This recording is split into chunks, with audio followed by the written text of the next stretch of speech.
देखो बेटा, एक है मानक हाइड्रोजन इलेक्ट्रोड। तो मानक हाइड्रोजन इलेक्ट्रोड होगा क्या? तो यहाँ पर हमने मानक हाइड्रोजन इलेक्ट्रोड को सीधे डिफाइन करने के लिए ये नीचे लिखा हुआ है सीधे, ये मैंने अलग से, कि बिलियन में हम क्या करेंगे, हाइड्रोजन गैस, जो हाइड्रोजन गैस होगी, है ना, इसका जो दाब होगा 1 बार होगा, एवं जो हाइड्रोजन आयन की जो सांद्रता होगी 1 मोलर होगी। तो इस प्रकार से जो बना हुआ जो इलेक्ट्रोड होगा उसे हम कहेंगे मानक हाइड्रोजन इलेक्ट्रोड, जिसमें क्या होगा, हाइड्रोजन गैस का दाब क्या होगा, 1 बार होगा। ये बार जो है बेटा इसकी यूनिट है ना, इसकी इकाई है, दाब की इकाई। तो जिसमें क्या होगा, यहाँ पर हमारे पास सीधे हम कह सकते हैं कि हमने विलयन लेना है, और विलयन में क्या होगा, हाइड्रोजन गैस का जो दाब होगा 1 बार होगा। ठीक है, 1 बार दाब हो गया। और एवं जो हाइड्रोजन आयन की जो सांद्रता होगी वो क्या होनी चाहिए, 1 मोलर होनी चाहिए। तो ऐसा जो हमारे पास इलेक्ट्रोड होगा उसे कहेंगे हम मानक हाइड्रोजन इलेक्ट्रोड। ये इस प्रकार से बना होता है, ठीक है ना। एक ट्यूब बनी होगी, नीचे जो है एक प्लेटिनम से लेपित जो है, ब्लैक प्लेटिनम से लेपित जो है एक पन्नी होगी, ठीक है ना। इसके चारों ओर गैस क्या होगा, हाइड्रोजन गैस निकलेगा। यहाँ इस जो विलियन का जो साधन होगा 1 मोलर होगा, है ना, हाइड्रोजन आयन का साधन। और जो यहाँ पर हाइड्रोजन गैस होगी जो यहाँ से हम प्रवाहित करवाएंगे, ठीक है ना, उसका जो दाब होगा वो 1 बार होगा। तो इसे कहेंगे हाइड्रोजन, मानक हाइड्रोजन इलेक्ट्रोड। इस मानक हाइड्रोजन इलेक्ट्रोड को हम अलग अलग धातुओं के साथ जोड़ के देखते हैं, है ना। तो कहीं पर ये क्या करता है, ऑक्सीकरण करता है, कहीं पर ये क्या करता है, अपचयन का काम करता है। ये दोनों चीजों का काम करता है, अपचयन भी कर सकता है और ऑक्सीकरण भी कर सकता है। ये डिपेंड करेगा कि किसके साथ जुड़ा हुआ है, ठीक है ना, किसके साथ ही इसको हमने जोड़ा हुआ है, तो उस पर ये निर्भर करेगा। तो जैसे मानक हाइड्रोजन इलेक्ट्रोड, ये अलग अलग प्रकार के, देखो ये देखो, मानक हाइड्रोजन इलेक्ट्रोड जो है को एनोड, यदि हम एनोड के रूप में देखेंगे, तो एनोड के रूप में कब देखेंगे, जब इस पर क्या हो रहा होगा, हाइड्रोजन पे क्या हो रहा होगा, एनोड को किससे दिखाते हैं बेटा हम, एनोड को, एनोड पर किसको दिखाते हैं, जिसमें ऑक्सीडेशन हो रहा हो। एनोड पर क्या होता है, ऑक्सीडेशन होता है कि नहीं होता, ठीक है ना। और कैथोड पर क्या होता है, रिडक्शन होता है, जिसको हम बोलते हैं अपचयन, ठीक है ना। ये दो चीजें हैं। तो ये कहता है, देखो हाइड्रोजन इलेक्ट्रोड को एनोड यानी कि संदर्भ क्या है, अर्ध सेल, है ना, तथा किसी दूसरे सेल को कैथोड के स्थान पर हम क्या कर सकते हैं, लेकर बनाई गई जो सेल होगी उसे हम क्या कहेंगे, मानक, उसे कहा जाएगा बेटा मानक हाइड्रोजन इलेक्ट्रोड। उसे हम क्या कहेंगे, मानक हाइड्रोजन इलेक्ट्रोड कहा जाएगा, ठीक है ना। उसको हम क्या कह सकते हैं, मानक हाइड्रोजन इलेक्ट्रोड कहेंगे, ठीक है ना। एक तरफ हमने क्या किया, यहाँ पर जो एनोड की पोजीशन पर हमने क्या किया, हाइड्रोजन इलेक्ट्रोड लिया।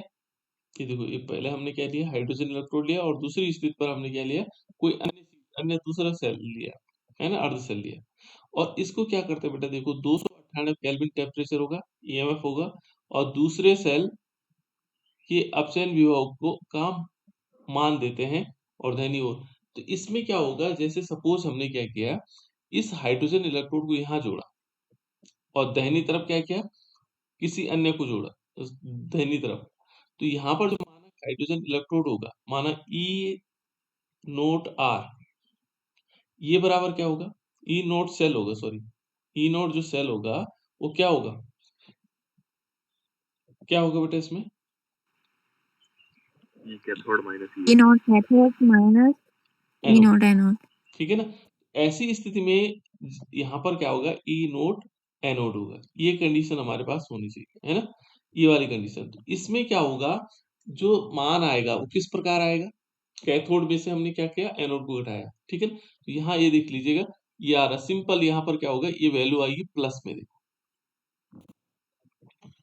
क्यों, क्यों आएगी प्लस में, क्योंकि एनोड पर जो हाइड्रोजन इलेक्ट्रोड का वो होगा, वो कितना होगा, वो शून्य होगा, इसकी वैल्यू क्या होगी, शून्य होगी। जब हमने किस पे रखा था उसको, हाइड्रोजन को एनोड पे रखा था, वहां ऑक्सीडेशन हुई थी। ऑक्सीडेशन हमें मालूम है, मानक हाइड्रोजन इलेक्ट्रोड का जो ईएमएफ है वो क्या परिपाटी के अनुसार क्या होगा, शून्य होगा। तो ये वाली जो कैथोड पर वैल्यू है, क्योंकि माइनस वाला तो शून्य हो गया, तो ये बचा क्या, कैथोड वाला, तो यानी कि जो वैल्यू होगी वो प्लस में आएगी। ये बात समझ में आ गई बेटा? इतनी बात समझ ली हमने केवल। यदि हम क्या करें, मान लीजिए हमने क्या किया कि एक इलेक्ट्रोड लिया, हाइड्रोजन इलेक्ट्रोड लिया, मान लीजिए हाइड्रोजन इलेक्ट्रोड लिया, ठीक है ना, और ये कहाँ लिया, ये हमने एनोड वाली साइड में लिया, जहां पर क्या हो रहा है, ऑक्सीडेशन हो रहा है। अभी बताऊंगा यहाँ एनोड वाली कंडीशंस। और दूसरा सेल हमने कहाँ लिया, यहाँ पर लिया, अर्ध सेल। अब ऐसी दशा में यदि हम देखेंगे, कैथोड पर लिया, ऐसी यदि हम दशा लेंगे, दशा में देखेंगे, तो यहाँ पर क्या होगा, ई नोड सेल जो होगा, ई नोड सेल, वो क्या होगा, जो ई नोड सेल होगा, याद रखना, आपको ध्यान रखना है ना। तो यहाँ पर क्या होगा, ई नोड जो हमारे पास क्या होगा, कैथोड होगा, so cathode minus anode, E naught anode, ठीक है। यहाँ पर क्या होगा, इस प्रकार का जब कोई अन्य सेल, जब हाइड्रोजन पर क्या हो रहा होगा, ऑक्सीडेशन हो रहा होगा, तो इस प्रकार का जो वैल्यू आएगी वो धनात्मक आएगी। जैसे यहाँ पर देख लीजिए, मान लीजिए कोई है 0 पॉइंट, हमने कहा 0.34 है, ठीक है ना, और माइनस जीरो आया, हमने चलो कॉपर इलेक्ट्रोड लिया, ठीक है ना, यहाँ पर क्या लिया, copper electrode, hydrogen copper electrode लिया, तो इसमें जो वैल्यू आएगी, ई सेल, ई नोड जो सेल होगा, ये क्या आएगी, धनात्मक वैल्यू आएगी। कैसे आएगी, धनात्मक। देखो इससे पहले कुछ चिन्ह नहीं है, तो यहाँ 0.34 क्यों माइनस जीरो हो गया, ये धनात्मक आएगी। ये कंडीशन कब होगी बेटा, जब हम क्या करेंगे, हाइड्रोजन इलेक्ट्रोड को एनोड पर लेंगे। एनोड पर कब लेंगे, एनोड पर कब लेंगे,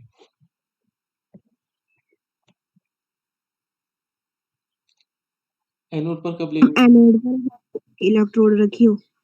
नहीं नहीं, कब लेंगे हम इसको एनोड पर, और दोनों कंडीशन है। अब चलो चलो दूसरी भी देख लेते हैं पहले, है ना, तब एक साथ बताता हूँ। देखो अब क्या करना है, हमने दूसरा हमने लेना है, ये तो समझ में आ गया। यहाँ देखो हमने एनोड पर जब लेंगे, जब हमने कैथोड, एनोड पर हमने क्या लिया, हाइड्रोजन इलेक्ट्रोड लिया। इसकी दशा भी है, हम ऐसे नहीं ले सकते हैं, ठीक है ना। हम जोड़ेंगे तो हम क्या करेंगे, जिसमें ऑक्सीडेशन हो रहा होगा और अपचयन हो रहा होगा, हमने दो इलेक्ट्रोड जोड़े, मान लीजिए कॉपर, एक कॉपर जोड़ा और एक हाइड्रोजन जोड़ा, ठीक है ना। ऐसी दशा में हमने देखा यहाँ पर क्या हो रहा है, ऑक्सीडेशन किसका हो रहा है, हाइड्रोजन का हो रहा है।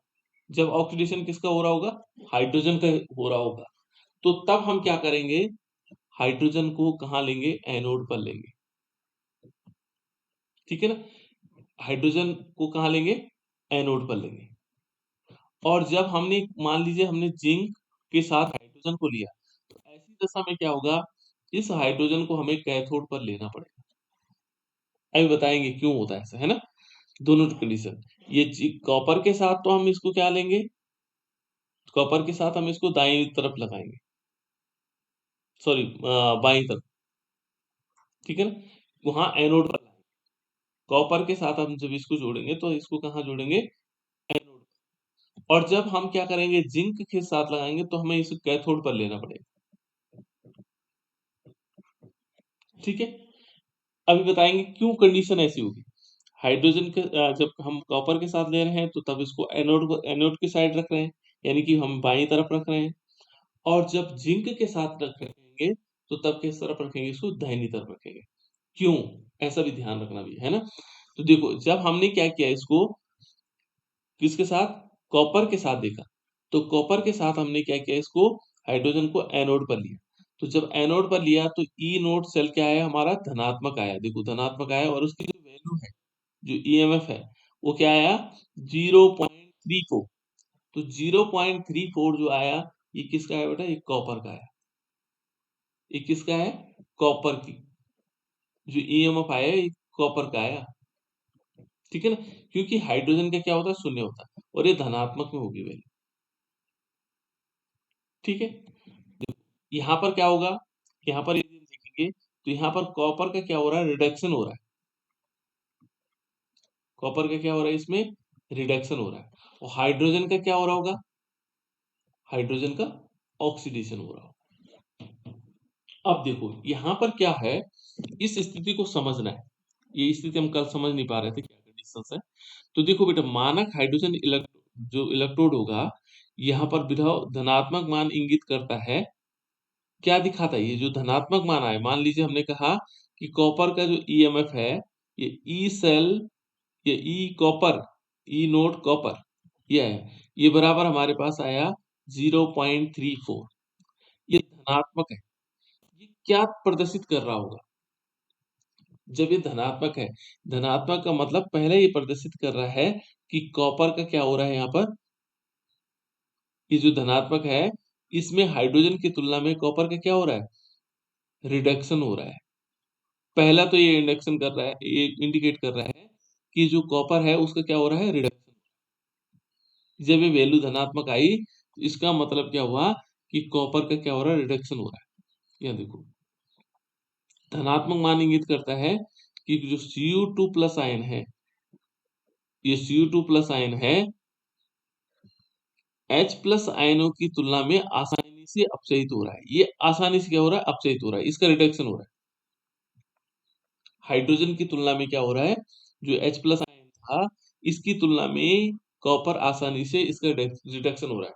ये धनात्मक मान दिखा रहा है। ठीक है ना? इसकी जो धनात्मक वैल्यू होगी, ये दिखाएगा। मैंने कहा और भी धातु लेते हैं, जैसे मान लीजिए और देखते हैं, एग्जाम्पल के तौर पे हमने लिया है ना, जैसे सपोज हमने लिया Hg, Hg, और इसमें हमने क्या किया, Hg पर एक 2 पॉजिटिव चार्ज दिखा, और इसकी जो वैल्यू है, देखो यहाँ पर यदि Hg आपको दिखाई दे रहा होगा, छोटा छोटा आ रहा है इसलिए, है ना, Hg, इसकी वैल्यू देखो बेटे, यहाँ पर ये धनात्मक में है 0.92। इसका मतलब क्या हुआ? सर इसका रिडक्शन हो रहा है सर। बिल्कुल इसका रिडक्शन हो रहा है सर। बिल्कुल। जो वैल्यू धनात्मक में होगी, जो वैल्यू क्या होगी? धनात्मक में होगी, उसका क्या होगा? रिडक्शन होगा। क्लियर? इतनी बात समझ में आ गई। अब मान लीजिए देखो, दूसरा हमने कहा Fe, Fe, इस पे 2 पॉजिटिव चार्ज है, और उसकी वैल्यू देखो बेटे, यहाँ पर उसकी वैल्यू भी दे रखी है हाइड्रोजन की तुलना में। हाइड्रोजन की तुलना में क्या है? इसकी वैल्यू आ रखी है 0.77 प्लस में। इसका मतलब क्या हो रहा है? रिडक्शन हो रहा है। रिडक्शन। यहाँ हाइड्रोजन को देखो बेटे, ये हाइड्रोजन यहाँ है, ये है हाइड्रोजन, ठीक है ना? हाइड्रोजन से तो नीचे है ना Fe, बिल्कुल है। इसका ऑक्सीडेशन नहीं होना। नीचे नहीं बेटा, देखो ये ऊपर है, जिनकी वैल्यू धनात्मक है, दिखाओ ये Fe2 Fe3 पॉजिटिव, सॉरी गलत हो गया था, सही कह रहा था, Fe3 पॉजिटिव है बेटा, 2 पॉजिटिव दिखाई नहीं दे रहा था ना, Fe2 पॉजिटिव नीचे, इसकी वैल्यू है तो माइनस में, ये वाला Fe3 पॉजिटिव है ना, सही कहा तुमने, ये दिखाई नहीं दे रहा था, वो 3 पॉजिटिव है, उसकी वैल्यू 0.77 है, सही कहा, ठीक है ना? यहाँ देखो बेटे, अब यहाँ मैं हाइड्रोजन को इंडिकेट कर रहा हूँ, ये देखो हाइड्रोजन दिखाई दे रहा है, तो हाइड्रोजन से ऊपर जितने भी ये दे रखे हैं, इसका मतलब क्या हुआ? ये जो है इनका सबका क्या होता है? रिडक्शन होता है हाइड्रोजन के साथ। और हाइड्रोजन से नीचे जितने भी हैं, देखो ये माइनस में वैल्यू आई, जैसे देखोगे Pb और 2 पॉजिटिव चार्ज, है ना, और इसकी जो वैल्यू आई माइनस 0.13, तो इसका मतलब क्या हुआ? इसका इसका क्या हुआ? माइनस में वैल्यू है तो क्या आएगा? ऑक्सीडेशन हो। बिल्कुल, हाइड्रोजन की तुलना में इसका ऑक्सीडेशन होगा, ठीक है ना? जैसे अभी कोमल बता रही थी कि Fe2 पॉजिटिव है, देखो Fe2 पॉजिटिव की जो वैल्यू है बेटा, वो है 0.44, Fe2 positive, sorry, Fe2 positive, इसकी वैल्यू है माइनस में, तो इसका भी क्या हो रहा है? इसका ऑक्सीडेशन हो रहा है।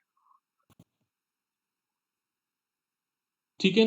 तो यहाँ Fe का अलग अलग कंडीशन है, Fe3 पॉजिटिव अलग है, Fe2 पॉजिटिव अलग है, ठीक है ना। तो ये जनरली हमारे पास आपको सीरीज बनी हुई है।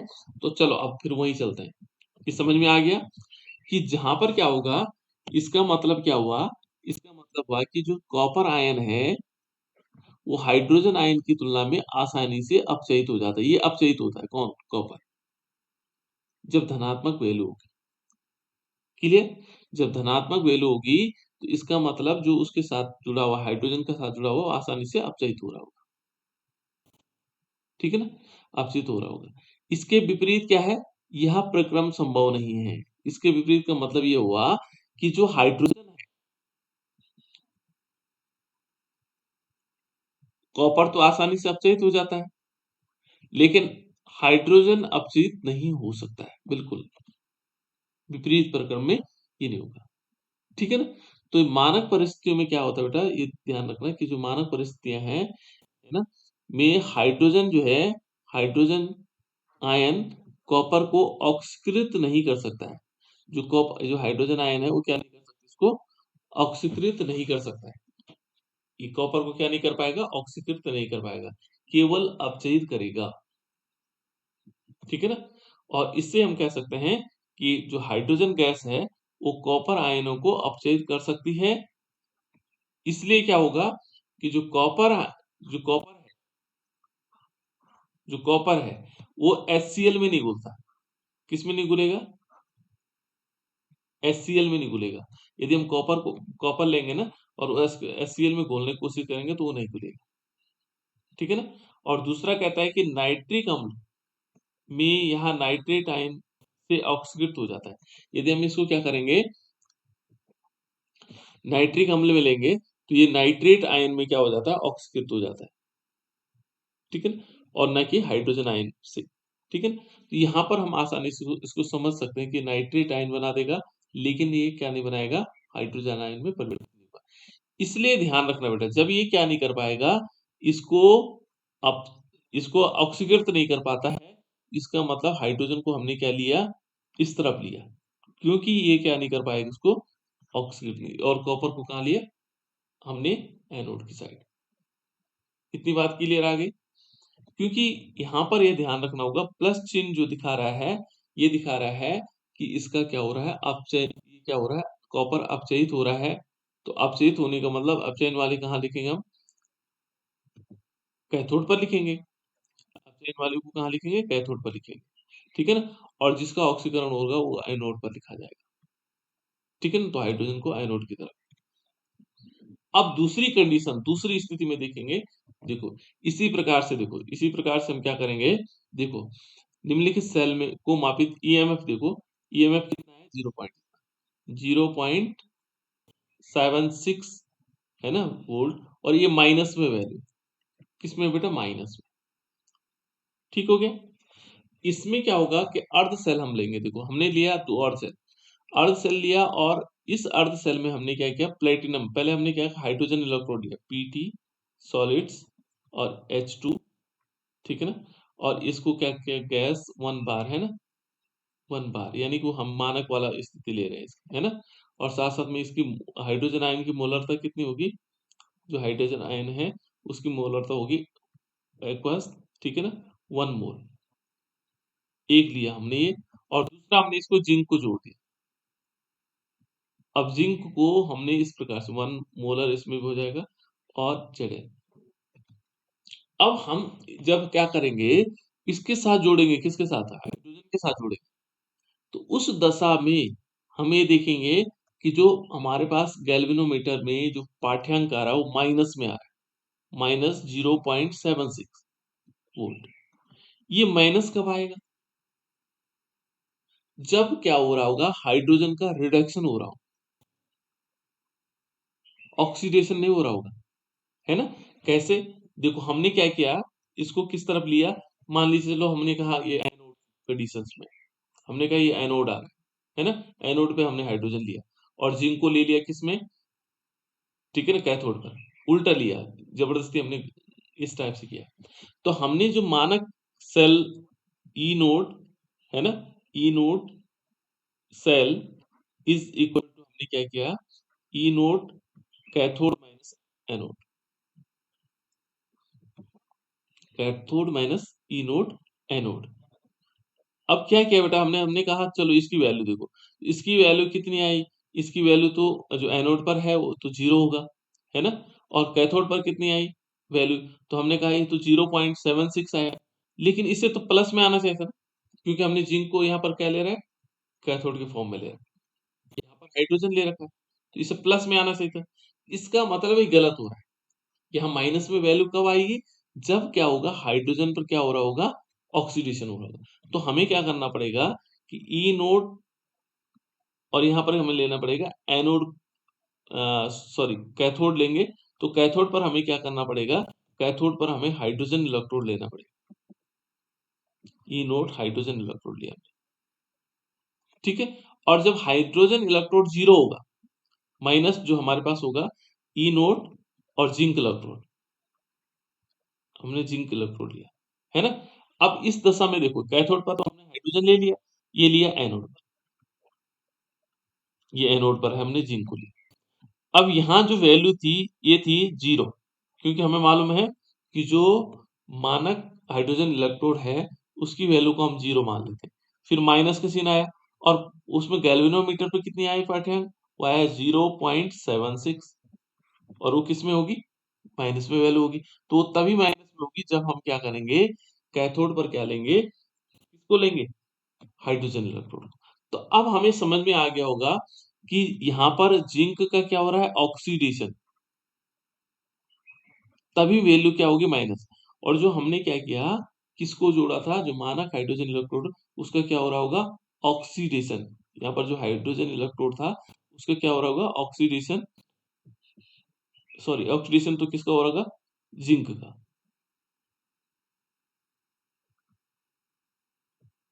गलत हो गया क्या,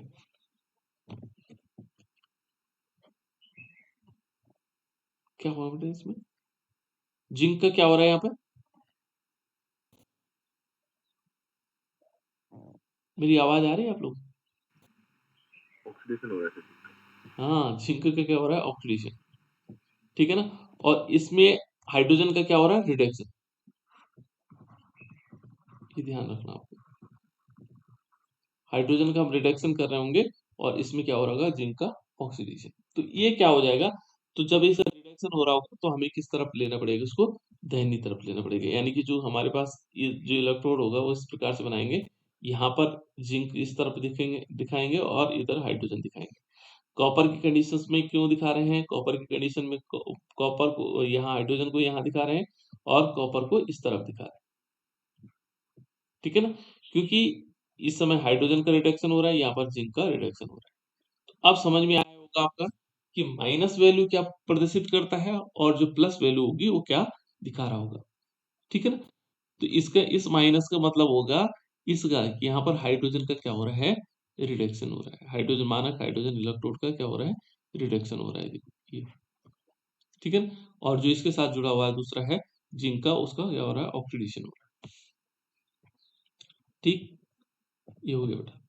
अब देखो दूसरी स्थिति वही कह रहा है, देखो यहाँ पर दूसरी स्थिति को समझाना चाह रहा है कि मानक इलेक्ट्रोड विभव का जो ऋणात्मक मान है वो दिखा रहा है कि जो हाइड्रोजन आयन है, हाइड्रोजन आयन जिंक को ऑक्सीकृत कर देता है, जिंक को क्या कर रहा है, ऑक्सीकृत कर रहा है, तभी तो उसका ऑक्सीकरण हो रहा है ना। वहां क्या कर रहा था वो, हाइड्रोजन आयन क्या कर रहा था, कॉपर को अपचयित कर रहा था, यहाँ पर क्या कर रहा है, जिंक को ऑक्सीकृत कर रहा है, ठीक है ना। तो जिंक क्या होंगे, जिंक जो हाइड्रोजन आयन को अपचयित कर सकता है, ये अपचयित कर देगा, वो अपचयित नहीं कर पाता था, ठीक है ना। ये जस्ट अपोजिट होंगे, ये दोनों स्थितियां आप समझ में आ गए होंगे, है ना। यहाँ पर यदि हम देखेंगे अर्धशैल अभिक्रियाएं, देखो बाएं तरफ क्या होगा, बाएं इलेक्ट्रोड कौन सा होगा, जिंक, क्योंकि जिंक में क्या हो रहा है, ऑक्सीकरण, ठीक है ना।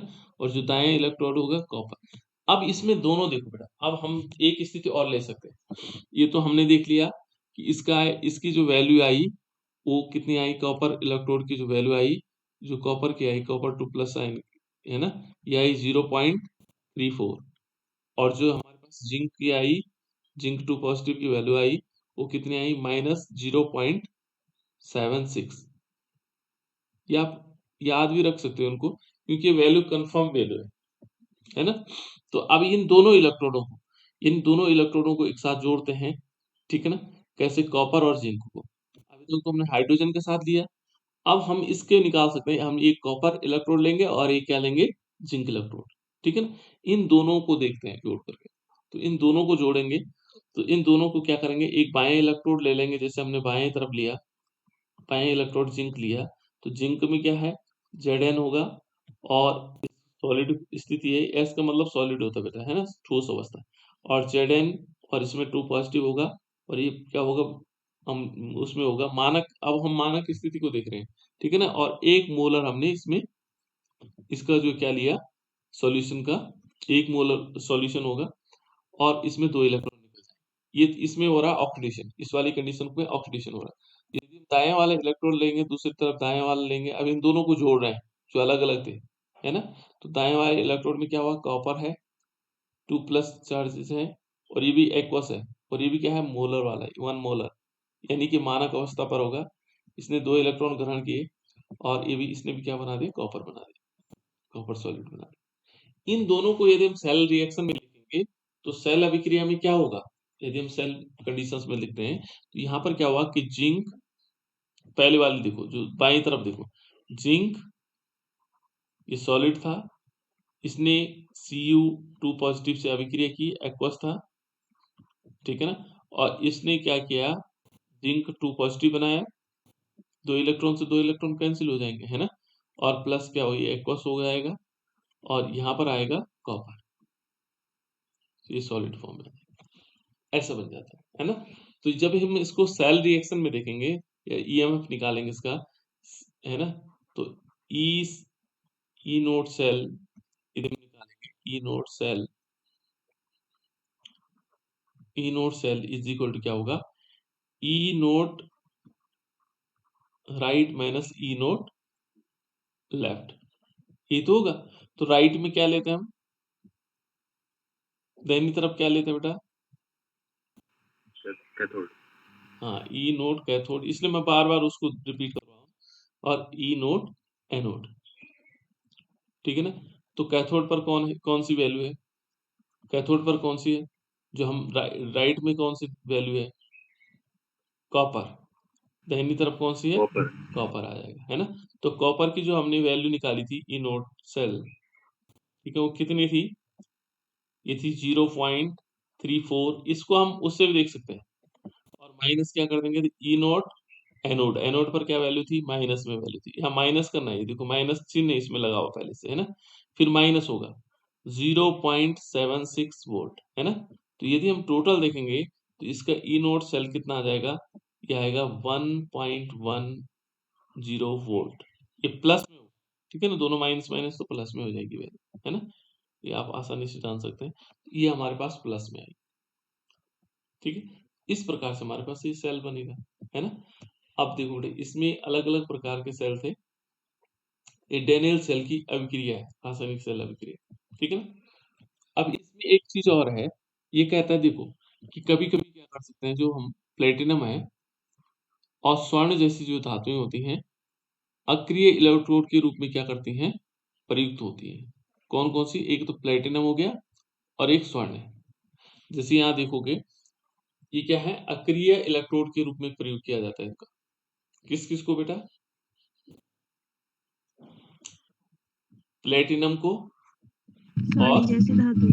हाँ, दूसरा क्या हो जाएगा, स्वर्ण, ठीक है ना। देखा होगा अभी आपने, जब हमने हाइड्रोजन इलेक्ट्रोड में लिया, तो प्लेटिनम का कोई रोल नहीं था वहां, कोई रोल दिखाई दे रहा था आपको, यहाँ पर तो जो धातु थी वो हाइड्रोजन है। इसको हम कह सकते हैं कि इसको हम किस रूप में प्रयोग कर सकते हैं, अक्रिय इलेक्ट्रोड के रूप में प्रयोग किया जाता है, ठीक है ना। वे अभिक्रिया में क्या नहीं करती, भाग नहीं लेती हैं। अभी तक जो हमने हाइड्रोजन इलेक्ट्रोड, कहीं प्लेटिनम का नाम आया, कुछ नहीं आया, लेकिन वो इलेक्ट्रोड के रूप में वहां इस्तेमाल हुआ है ना। कहीं आज जिसने माने इलेक्ट्रॉन दिए हों लिए हों, ऐसा कुछ काम नहीं किया प्लेटिनम ने, है ना। परंतु ऑक्सीकरण और अपचयन क्रियाओं के लिए इलेक्ट्रोड का, इलेक्ट्रॉनों के चालन के लिए अपनी आसान सतह प्रदान कर देती है। ठीक है ना? इनमें क्या होता है, जैसे हमने क्या लिया, प्लेटिनम लिया या स्वर्ण लिया, ये अपनी सतह को प्रदान करते हैं इलेक्ट्रॉन चालन के लिए। ठीक है ना? जैसे हमने यहाँ पर हाइड्रोजन इलेक्ट्रोड लिया, तो हाइड्रोजन इलेक्ट्रोड में प्लेटिनम कहीं कोई पार्टिसिपेशन नहीं, लेकिन अपनी एक सतह प्रदान कर रहा था इलेक्ट्रॉन के चालन करने के लिए। ठीक है ना? और इसके उदाहरण 2 ये हैं, जैसे प्लेटिनम भी है, यहाँ पर प्लेटिनम दिया हुआ है, ब्रोमीन की कंडीशंस में दे रखा है। ऐसे सोना भी इसमें काम करता है। ठीक है? अब देखो बेटा, ये है मानक इलेक्ट्रोड विभव। मानक इलेक्ट्रोड विभव को थोड़ा समझना ज़रूरी है कि इसका क्या काम है। ठीक है ना? ये बहुत इंपॉर्टेंट है ये सीरीज, इसको आप लोग बुक से देख सकते हैं। कुछ चीजें आपको याद हो जानी चाहिए, है ना? जैसे माना अभी हमने एक कॉपर का देखा, तो कॉपर का मानक इलेक्ट्रोड विभव कितना था? कितना था बेटा? 0.34 हाँ, 0.34 और प्लस में वैल्यू। और जिंक का कितना था? -0.76 -0.76।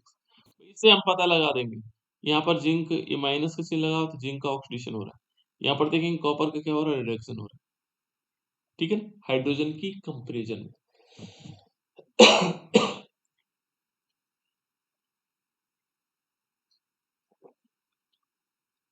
ठीक है बेटा, इस प्रकार से हम क्या कर सकते हैं, इसको समझ सकते हैं। अब इसको देखते हैं, मानक इलेक्ट्रोड विभव का कुछ महत्व इन्होंने दिया हुआ है। क्या क्या महत्व हो सकते हैं इस सीरीज को आप देखोगे बेटा, तो छोटी छोटी चीजें हैं इसमें। दो चीजें दिखाए रखी हैं इसमें। एक ये देखो, ऑक्सीकरण क्षमता ऐसे में बढ़ रही है, ऊपर की तरफ ऑक्सीकरण क्षमता बढ़ रही है, नीचे की तरफ क्या हो रही है, रिडक्शन क्षमता बढ़ रही है। देखो इधर की तरफ देखो, ये रिडक्शन, एक दूसरे के अपचयन, अपचायक क्षमता नीचे की तरफ बढ़ रही है, ऑक्सीकारक क्षमता ऊपर की तरफ बढ़ रही है। ठीक है? यहाँ यदि देखेंगे, ये क्या कहता है कि यदि हम क्या करें, यदि किसी इलेक्ट्रोड का मानक इलेक्ट्रोड विभव शून्य से अधिक है, शून्य से क्या है, अधिक हो। देखो बेटे, शून्य से अधिक है, ये शून्य यहाँ पर है हमारे पास, ये हाइड्रोजन है।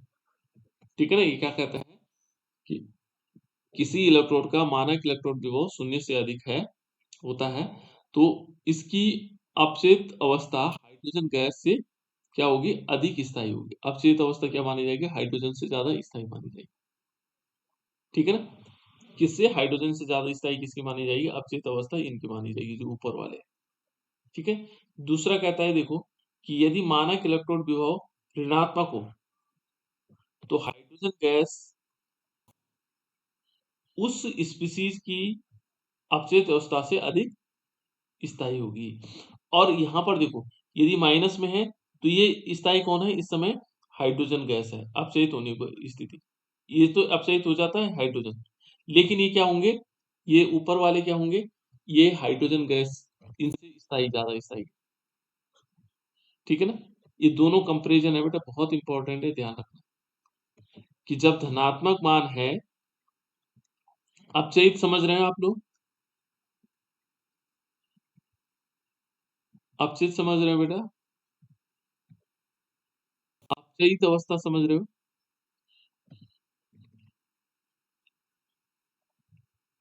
ये अपचयित अवस्था समझ रहे हो कि नहीं समझ रहे हो? आप लोग कुछ बोल ही नहीं रहे। यस नो, अपचयित होने की अवस्था समझ रहे हो या नहीं समझ रहे?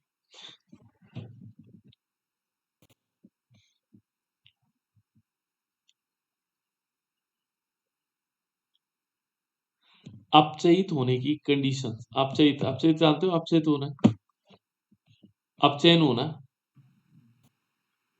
या फिर अपचयन होना, तो ये हाइड्रोजन से क्या होगा, अधिक स्थायी होंगे, ये ज्यादा अपचयित होंगे। कौन से, ये वाले ऊपर। ठीक है ना? ये अपचयित ज्यादा होंगे, ये दूसरे को क्या करेंगे, ये इनकी अपचयन की जो क्षमता होगी, ये अधिक होगी, अपचयित होने की क्षमता ज्यादा होगी। लेकिन यहाँ नीचे वालों को देखोगे, तो इस नीचे वालों से ज्यादा हाइड्रोजन की अपचयित होने की ज्यादा क्षमता, ये होगी क्षमता। ठीक है ना?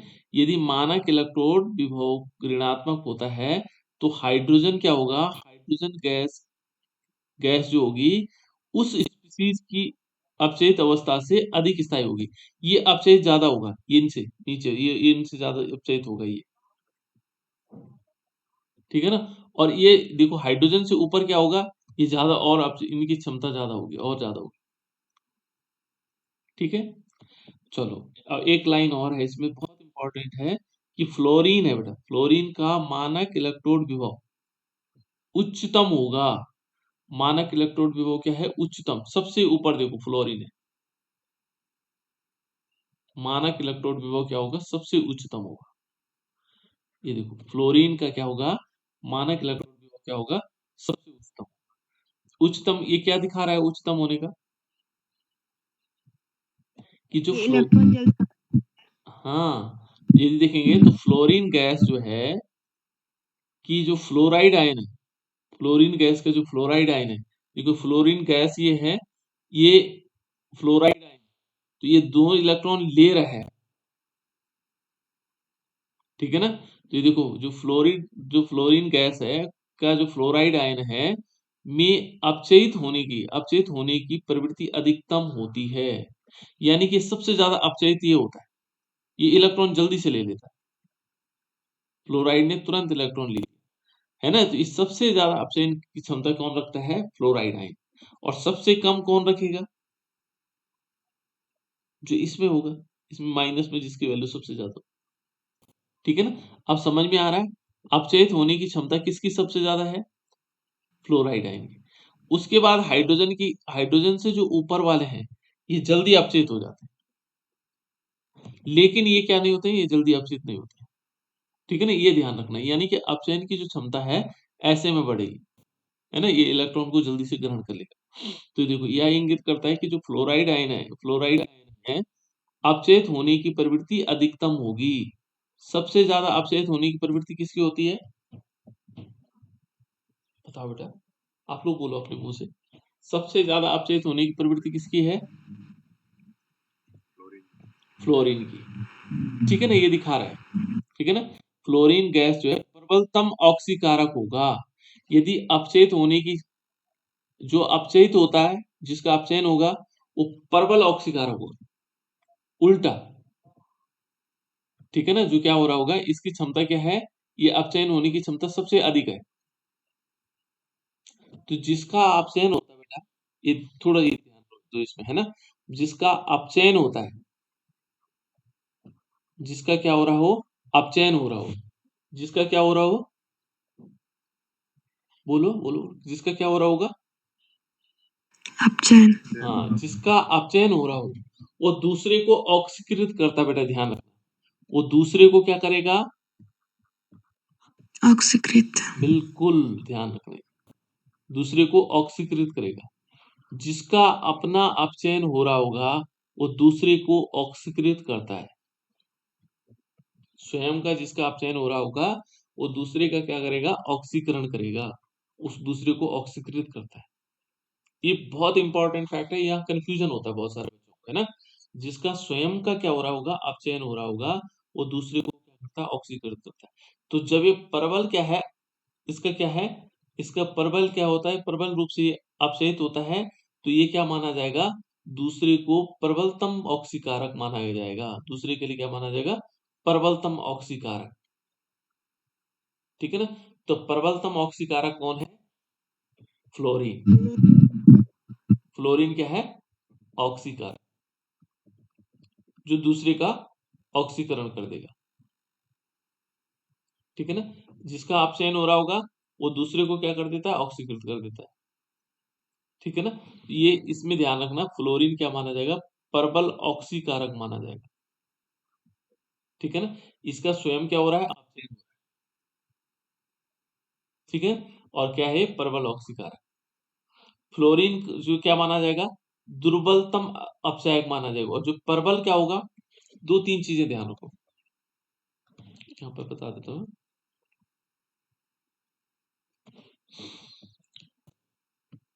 जो क्या होगा, जिसका अपचयन हो रहा हो, प्रबल अपचयन, वैसे प्रबल अपचयन तो सही नहीं है, पर चलो, प्रबल अपचयन मान लीजिए कि जिसका प्रबल अपचयन हो रहा होगा, वो क्या होगा, देखो इस है ना, जिसकी अपचयन होने की प्रवृत्ति, जो अपचयित होने वाला सबसे ज्यादा अपचयित होने वाला होगा, ठीक है ना। यहाँ देखो फ्लोराइड आयन अपचयित होने वाला अधिकतम प्रवृत्ति होती है ना, जिसकी क्या होगी, प्रबल अधिकतम प्रवृत्ति है अपचयन होने की, अपचित होने की, चलो अपचित मान लेते हैं, अपचित है ना, ये प्रबलतम है। इसमें एक चीज ध्यान रखना, वो क्या होगा, प्रबल ऑक्सीकारक, ये क्या होगा, प्रबल ऑक्सीकारक। और जब प्रबल ऑक्सीकारक होगा तो इससे स्वाभाविक है ये दुर्बल अपचायक होगा, यही दुर्बल अपचायक, जो प्रबल ऑक्सीकारक होगा वो दुर्बल अपचायक। और जिसका सबसे कम क्या होगा, देखो बेटा ये ध्यान से नोट कर लो, जिसका सबसे कम क्या होगा, अपचयन की प्रवृत्ति होगी, जो अपचयित होने की प्रवृत्ति कम होगी, सबसे कम, मान लीजिए सबसे कम अपचयित होने की प्रवृत्ति सबसे कम, वो क्या होगा, प्रबल क्या होगा, प्रबल क्या होगा, अपचायक होगा ऑक्सीकारक होगा, बताओ बेटा। मान लीजिए कि चाय हाँ या ऑक्सीकारक नहीं, प्रबल ऑक्सीकारक तब होगा बेटा, प्रबल ऑक्सीकारक तब होगा जब जो है प्रबल अपचायक होगा, प्रबल उसकी प्रवृत्ति होगी प्रबल अपचयित होने की। लेकिन यदि उसकी बहुत कम, कम क्या है, अपचयित होने की प्रवृत्ति, तो प्रबल क्या होगा, अपचायक होगा। जब उसकी क्या होगी, कम अपचयित होने की क्षमता होगी, यदि प्रबल अपचयित होने की क्षमता होगी तो तब क्या होगा, प्रबल ऑक्सीकारक और दुर्बल अपचायक। लेकिन यदि सबसे कम है अपचयित होने की क्षमता, तो हो जाएगा हमारे पास क्या होगा, वो प्रबल अपचायक होगा।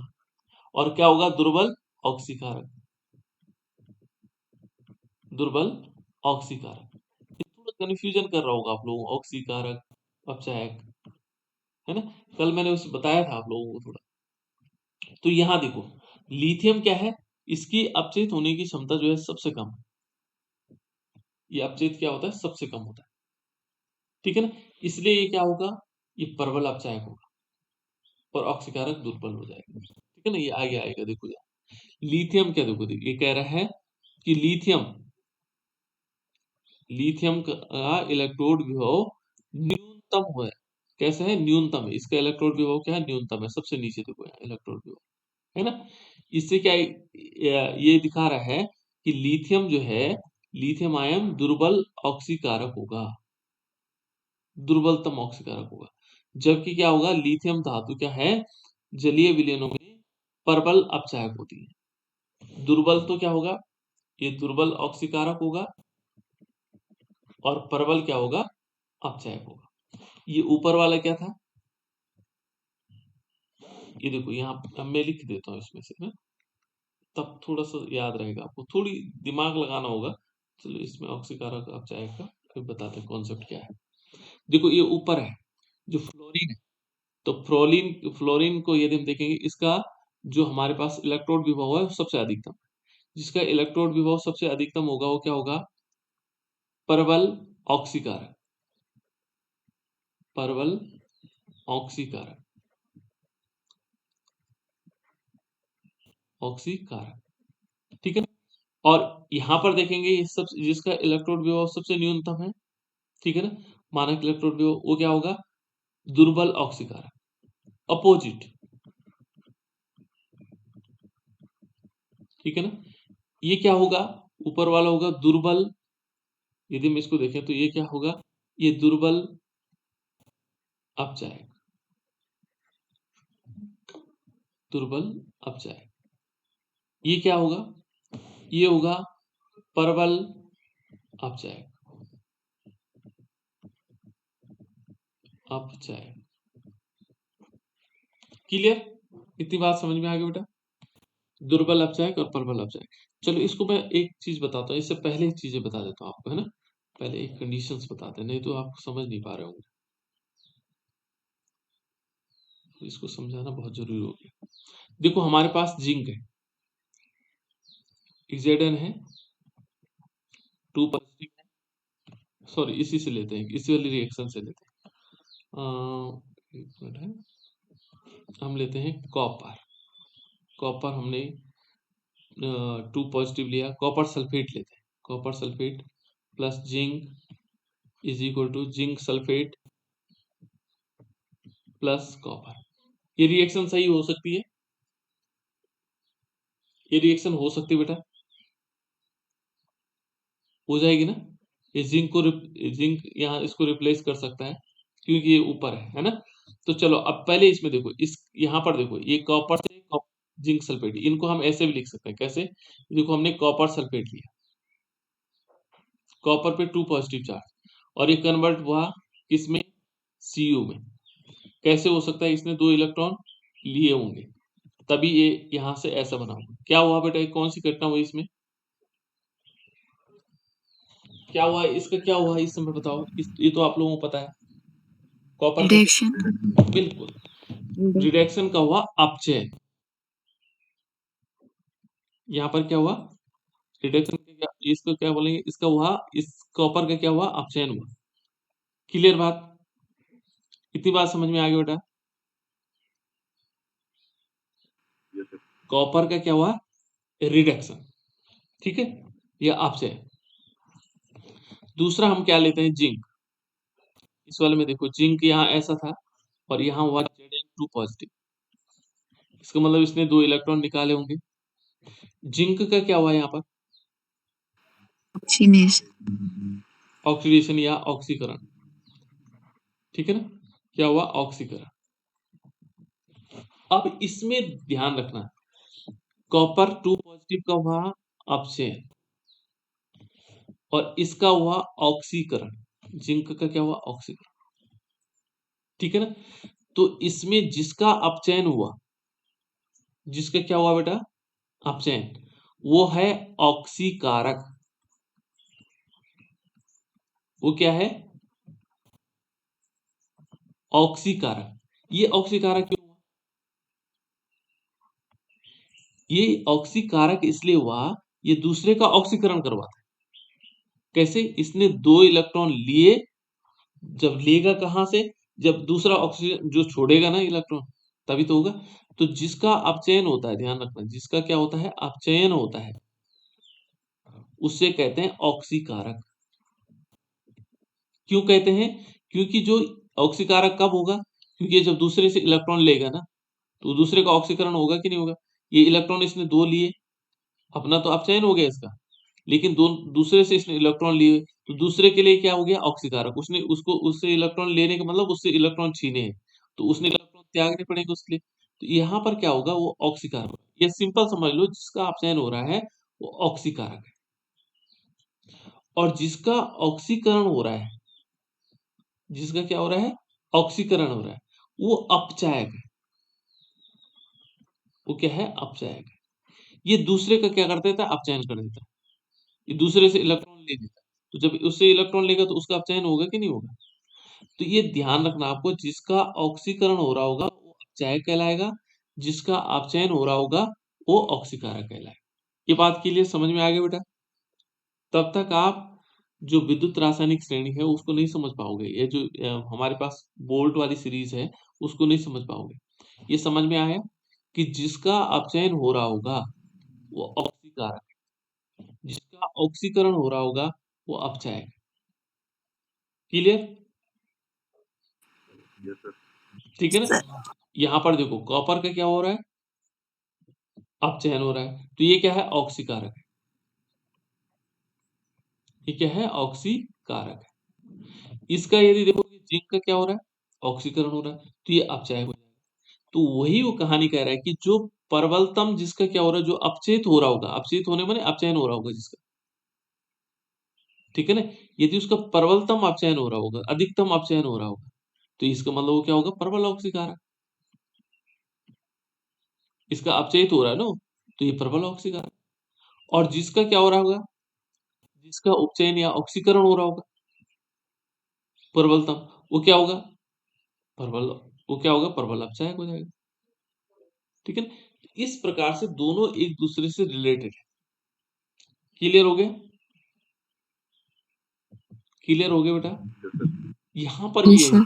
ये देखो, ये सबसे ज्यादा क्षमता होती है इसकी, अपचयन होने की क्षमता इसकी सबसे अधिक होती है।